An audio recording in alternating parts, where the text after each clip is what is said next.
Alright, welcome to Module 3 or Unit 3, and we are going to look at designing for communication and how this affects web design. So this is the overview of this unit. It's broken up into different lessons. We have the overview, then we go and talk about color, shape and line, texture topography, and that wraps that little section up, and we have our first discussion. You'll talk about and discuss with your classmates what you think is the ugliest website you've ever been to and what you think is the most beautiful or attractive website you have visited. Don't forget to comment on somebody else's post. And then your first project will be the design analysis project. And for this project you're going to be writing a paper on each of these topics that we covered. And there's more information about that within this lesson. Then next we move on to movement, balance and proximity, repetition and unity. Okay, and then this link right here is a great resource. Let's check it out. So for this link here, once you get through this unit, these will make more sense to you, but when we talk about line, it has some good websites. I'm not sure if all of them still work, but it has some good websites demonstrating how they use line. And it talks about shape, something that we talk about, texture, space, size, value, and they can go down and it breaks it up into different parts. We talk about balance, and we talk about unity, and so this is this author's opinion, and there's some very good information and good examples of websites in here. So if you want to cruise this web page and look at the different sites, read these little descriptions here on how it's using, what it's doing, then feel free to do that. It's just an extra resource for you. And then you'll have your principal analysis project. With this project, you're going to create a resource, and it doesn't have to be a paper. So you could do a paper or a PowerPoint, a web page, a Prezi, a screencast like this one, a Glogster, something that you can submit, either a URL or a file. You can even, like I said, create a web page if you want to, where you talk about all of these topics here.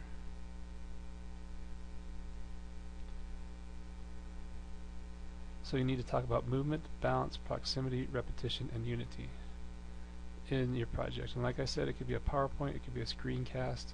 It's up to you. It doesn't have to be a paper, but if that's what you like, it can be. And you can also choose the same website you've been working on for your previous project.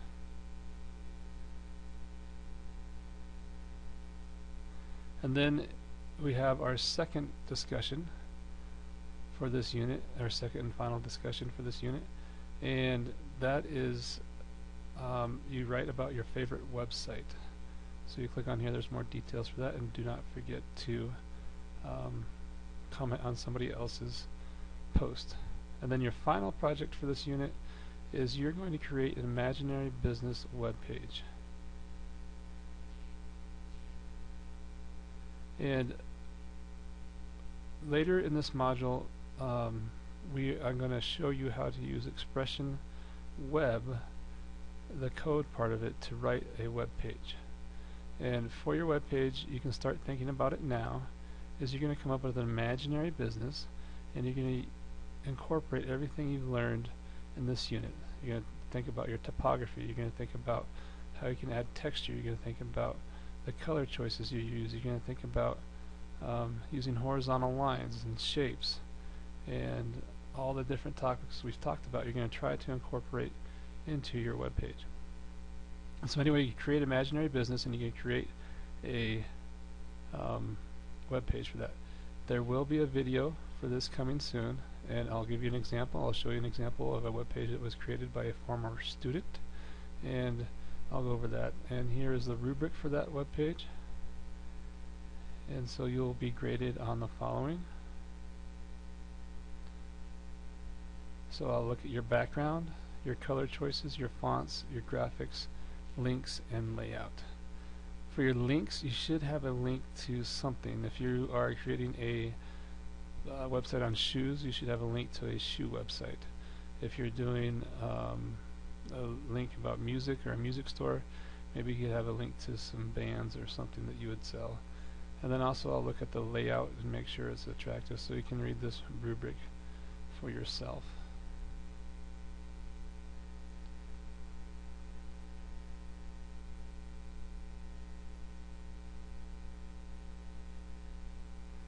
Alright, so let's look at a couple of these units. So for the overview,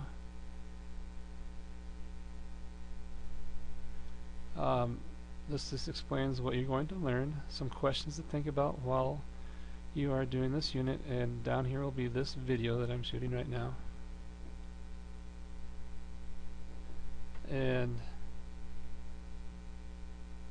I'll have it embedded here, and I'll also have a link to it. And then at the bottom of each lesson, it'll take you to the next lesson. So this is how the lesson is laid out. We have our color, we have the lesson objectives right here, and then we have the question for you to think about during this lesson. And then all of these link to what they say they are. Here's a video, which is also embedded down here. There's notes for the lesson. This is the PowerPoint I used to create the lesson, and if you scroll down, you'll see that there's notes down here that go with each slide. And also on some of them you may see a link. These don't have links, and that's why I included the PowerPoint. So if we go look here, you see the PowerPoint for this lesson. If we scroll down, we come to this slide. I know the links are kind of hard to see, but you can open that up, click on that link, and it'll take you directly to the web page that I talked about in the lesson. So that you can use these PowerPoints to get to the same web pages I did in the lesson. And then if there's a supplemental assignment with it, it'll be linked to there. And then each one has a link to the design analysis project, and then we have a link to the next lesson. So again, video for the lesson, notes for the lesson, PowerPoint. The PowerPoints include the links that you can actually get to the web pages that I talk about, the design analysis project, and the texture and topography lessons that takes you to the next one, and then it's embedded. The video that's embedded, it's the same video as this one, but it's embedded right here on this web page for your convenience. And then again, this is a little extra video I have. You go ahead and watch that. Then you have the video for the lesson, notes, PowerPoint, design analysis project. It'll be due after this lesson here. And then you have the link to the discussion, and you also have the link to the next lesson.